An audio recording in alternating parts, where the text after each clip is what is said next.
حساس موضوعات پر بڑا کھل کر بات کرتے ہیں۔ الحمدللہ۔ پاکستان میں اس طرح بات کرنا تو خطرے سے خالی نہیں ہوتا۔ اب صورتحال کافی بہتر ہو چکی ہے جی، یہ آپ کی بات ٹھیک ہے۔ آج سے تقریباً 20-25 سال پہلے جب کہ نان اسٹیٹ ایکٹرز اور وہ اسٹیبلشمنٹ کا کام بھی کرتے تھے اور اپنا کام بھی کرتے تھے، خصوصاً ضیاء الحق کے ماشاء اللہ سے آن ورڈ، تو اس وقت تو واقعی مشکل تھا، لیکن ابھی بھی اس حوالے سے مشکل ہے۔ تو میں نے کمپرومائز کیا نا جی، میری اب آپ سمجھ لیں پبلک لائف تو ختم ہو چکی ہے۔ 2 سال سے میں نماز مسجد میں نہیں پڑھتا، گھر میں پڑھتا ہوں، مجھے ایجنسیز کی طرف سے اسٹرکٹلی یعنی تاکید ہے، پبلک گیدرنگ میں نہیں جاتا، ورنہ میرے لیے کوئی مشکل ہے۔ دوسرے ملکوں سے بھی لوگ بلاتے ہیں، یہاں پہ بھی یونیورسٹی سے بلاتے ہیں، لیکن ایک ایشو تو ہے، تو لائف تھریٹ تو اٹیچ ہے، تو یہ ساری چیزیں، لیکن بہرحال اس طرح کا معاملہ نہیں جس طرح پہلے تھا۔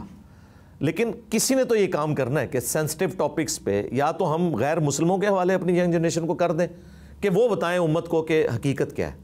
سوشل میڈیا اور یوٹیوب چینل پر مذہبی لیکچر دینے کا خیال کیسے آیا؟ یہ حساتی طور پہ ہوا تھا، مجھے تو یوٹیوب سے کوئی واقفیت بھی نہیں تھی۔ 2009 کے اندر ہمارے ایک دوست تھے، انہوں نے اپنے شوق سے یوٹیوب چینل بنایا، مجھے تو پتہ بھی نہیں تھا، 720085، ان کو یہ بھی نہیں پتا تھا، انہوں نے اپنے گھر کا جو فون نمبر ہے وہ اس کا نام رکھ دیا 720085۔ وہ بعد میں اچھا یہ ہوتا ہے۔ پھر 2012-13 میں ہمارے انڈیا میں ایک بھائی تھے، انہوں نے یوٹیوب چینل بنایا اور انہوں نے مجھے ای میل کی کہ یہ میں نے بنایا ہے اور دیکھیں اس پہ یہ ہو رہا ہے، تو آپ کو میں پاس ورڈ دیتا ہوں، آپ اسے آگے چلائیں۔ تو 2014 آن ورڈ پھر ہم نے یہ سارے معاملات اس کو ٹیک اپ کیا۔ پہلی ویڈیو کون سی تھی جو بہت زیادہ وائرل ہوئی؟ پہلی ویڈیو جو بہت زیادہ وائرل ہوئی نا، وہ تھی حسینیت اور یزیدیت کا تحقیقی جائزہ۔ آپ اپنے غیر روایتی نظریات کی وجہ سے اکثر زیر بحث رہتے ہیں، کیا یہ سب مشہور ہونے کے لیے کرتے ہیں؟ دیکھیں، میں نے دعویٰ کیا میرا کوئی ایک نظریہ بھی ایسا نہیں ہے جو 1400 سال میں کسی مکتب فکر کا نہ رہا ہو، یہ میرا دعویٰ ہے۔ لیکن اوورآل جتنے بھی نظریات میں نے امت کے سامنے رکھے ہیں نا، یہ میرا چیلنج ہے۔ وہ چاہتے ہیں کہ ٹوٹلی ایک فرقے کے ساتھ یہ کھڑا، اور مجھے شروع میں آپ کو بتاؤں آفرز ہوئیں کہ آپ اس طرح آ جائیں ہمارے فرقے میں تو یہ ہو جائے، تو میں اپنے ضمیر کا مجرم ہی بننے والی بات تھی نا۔ تو یہ مشہوری کے لیے نہیں میرے بھائی، اللہ کرے اس طرح کوئی اور مشہور بندہ آئے تو میں تو سکون سے جا کے ناردرن ایریاز میں اپنی لائف زندگی جو رہ گئی ہے باقی گزاروں، اور اس ہارڈ سیٹ پہ اسے بٹھاؤں، اسے پتہ چلے کہ یہاں بیٹھنا کتنا مشکل ہے۔ ہر وقت آپ کی یعنی آپ کو، آپ کی فیملی کی جان کو جو ہے وہ رسک پہ ہوتے ہیں۔ تو یہ مشہوری کرنے کے تو اور بڑے طریقے ہیں، یہ کوئی مشہوری کا طریقہ نہیں ہے۔ کیا مشہوری ہے کہ میں کسی مسجد میں نماز نہیں پڑھ سکتا اوپنلی؟ یہ کون سی مشہوری ہے؟ یہ تو جس تکلیف سے میں گزر ہوں مجھے پتا ہے۔ آپ پر قاتلانہ حملے بھی ہوئے تو کبھی خوف نہیں آتا؟ پہلا جو حملہ ہوا تھا اس کے بعد سے ایک خوف ختم ہو چکا ہے کہ جو رات آپ کی قبر میں ہے وہ باہر نہیں، اور جو باہر ہے وہ اندر نہیں، کہ آپ نہتے بھی ہوں اور اللہ تعالیٰ نے آپ کی موت مقدر نہیں کی بھی نا، ہر طرح کے معاملات آپ کے لیے فیوریبل ہو جائیں گے۔ مئی 2020 میں ہاں جی، جیلم پولیس نے آپ کو آن لائن مذہبی لیکچر دینے پر گرفتار کر لیا، یہ کیا وجہ تھی؟ وہ ایک پوری سازش کے تحت ایک جھوٹا کیس تھا، وہ فوراً ہی فارغ ہو گیا۔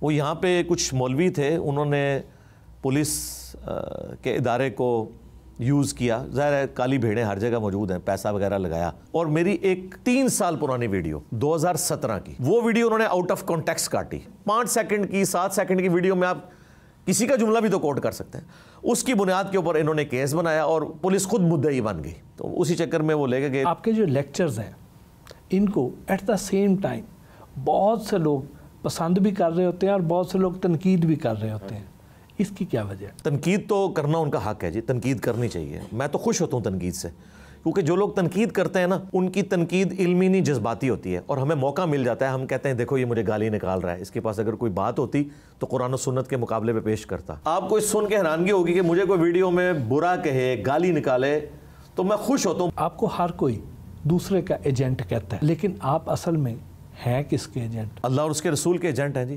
صحیح بخاری میں حدیث ہے، بلغوا عنی ولو آیہ، پہنچا دو میری طرف سے خواہ تمہیں ایک آیت ہی آتی ہو، اور جامع ترمذی میں حدیث ہے، اللہ تعالیٰ اسے خوش و خرم رکھے جو میری بات سنے اور لوگوں تک پہنچائے۔ آپ سے تقریباً ہر مسلک کے لوگ ہی ناراض رہتے ہیں، لیکن آپ خود کن سے راضی ہیں؟ میں ہر مسلک کی پبلک سے راضی ہوں، تو عوام سے مجھے، عوام الناس جو اس کلٹ کا حصہ نہیں ہے نا، ان سے مجھے امید ہے۔ میں الحمدللہ بڑا آپٹیمسٹک ہوں اس حوالے سے، میں بالکل پیسمسٹک نہیں ہوں۔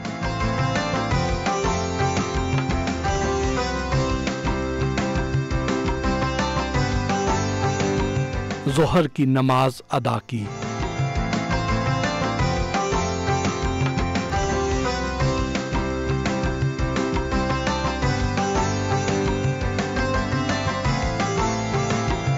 کھانا کھایا۔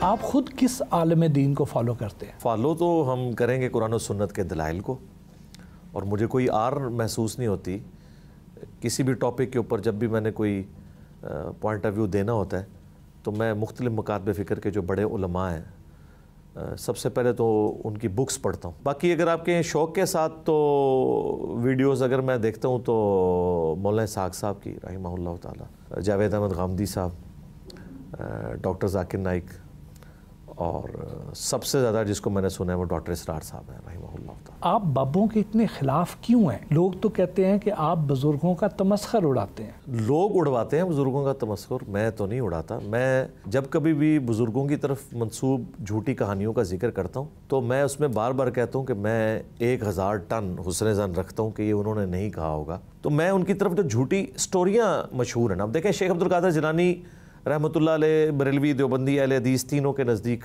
قابل احترام پرسنالٹی ہیں، لیکن جب آپ ان کی طرف یہ واقعہ منسوب کر دیں گے کہ ان کا ایک مرید تھا جو ان کو وضو کروایا کرتا تھا، ایک دن اس نے وہ لوٹے کی ٹوٹی جو ہے نا وہ قبلہ رخ نہیں رکھی تو انہوں نے غصے سے اپنے مرید کو دیکھا تو وہ جل کے راکھ ہو گیا، اور پھر انہوں نے لوٹے کی طرف دیکھا، اس کی ٹوٹی سیدھی ہو گئی۔ اب اس طرح کے واقعات کا جب ہم تمسخر اڑاتے ہیں تو بیسیکلی ہم کہتے ہیں کہ یار یہ اب بزرگوں کا مذاق خود اڑوا رہے ہیں، بزرگ ایسے نہیں تھے۔ تو ہمیں بابوں سے اختلاف ایسا سچ نہیں ہے، بابیوں سے ہے۔ آپ پر لوگ یہ بھی الزام لگاتے ہیں کہ آپ نے مذہبی تعلیم کسی درسگاہ سے حاصل نہیں کی ہے، تو اس کی وجہ سے آپ دین کی اس طرح صحیح تشریح نہیں کر سکتے۔ میرا تو فخر ہے کہ میں نے کسی بھی درسگاہ سے تعلیم حاصل نہیں کی، ورنہ اس درسگاہ کے ساتھ منسوب لوگ تو مجھے تھوڑا بہت ایکسیپٹ کرتے، باقی تو سارے کہتے ہیں یہ ان کا ایجنٹ ہے اور ہمارے لوگوں میں گھس کے ورگلا کے لوگوں کو اس طرف لے کے جا رہا ہے۔ اللہ کا شکر ہے کہ یہ تو ہمارا تورہ امتیاز ہے۔ اصل میں وہ باتیں بالکل درست ہیں، انہیں پتہ ہے، اور ان کے مکتب فکر کو ایکسپوز کر دیتی ہیں، یعنی ہر مکتب فکر یہ سمجھتا ہے۔ اب وہ اپنا غصہ اس طرح نکالتے ہیں، وہ کہتے ہیں ڈگری نہیں ہے۔ اگر میں ڈگری لے، میں اگلا سٹیپ، یعنی آج اگر میں بریلویوں کی ڈگری لے ہوں تو کیا مجھے دیوبندی اہل حدیث شیعہ مان لیں گے؟ علی بھائی، بہت سے لوگ ایسے ہیں جن کی مصروفیات ایسی ہوتی ہیں کہ وہ پانچوں وقت اپنے ٹائم پر نماز نہیں پڑھ سکتے ہیں۔ آپ نے نمازیں جمع کرنے کے بارے میں بھی آپ نے احادیث بیان کی ہیں، وہ ذرا عوام کے ساتھ شیئر کر دیں۔ کیا نمازیں جمع کرنا بھی سنت ہے، اور صرف فرض نماز پڑھ لینا ہی کافی ہے۔ آپ نے پبلک کو کہانی کروائی ہوئی ہے کہ جی عشاء کی 17 رکھتے ہیں، ہم نے بتایا کہ دن رات میں ٹوٹل 17 رکھتے ہیں، اور بخاری مسلم میں حدیث ہے، ایک بدو جب آیا تو نبی علیہ السلام نے فرمایا کہ تو فرض نماز قائم رکھ، فرض زکوٰۃ دے تو کامیاب ہو جائے گا۔ جب اس نے سوال پوچھا تو اس نے کہا یا رسول اللہ، میں اب اس میں نہ کوئی ایڈ کروں گا نہ مائنس کروں گا، میں صرف فرض ہی پڑھوں گا، زکوٰۃ بھی صرف فرض دوں گا، نفلی کوئی صدقات نہیں کروں گا۔ جب واپس مڑا تو نبی علیہ السلام نے کہا کہ کسی نے اگر کوئی جنتی شخص دیکھنا ہے تو اس کو دیکھ لو، اور ایک حدیث بخاری مسلم کی اس میں الفاظ ہیں کہ اگر یہ اس بات پہ قائم رہا تو کامیاب ہو جائے گا۔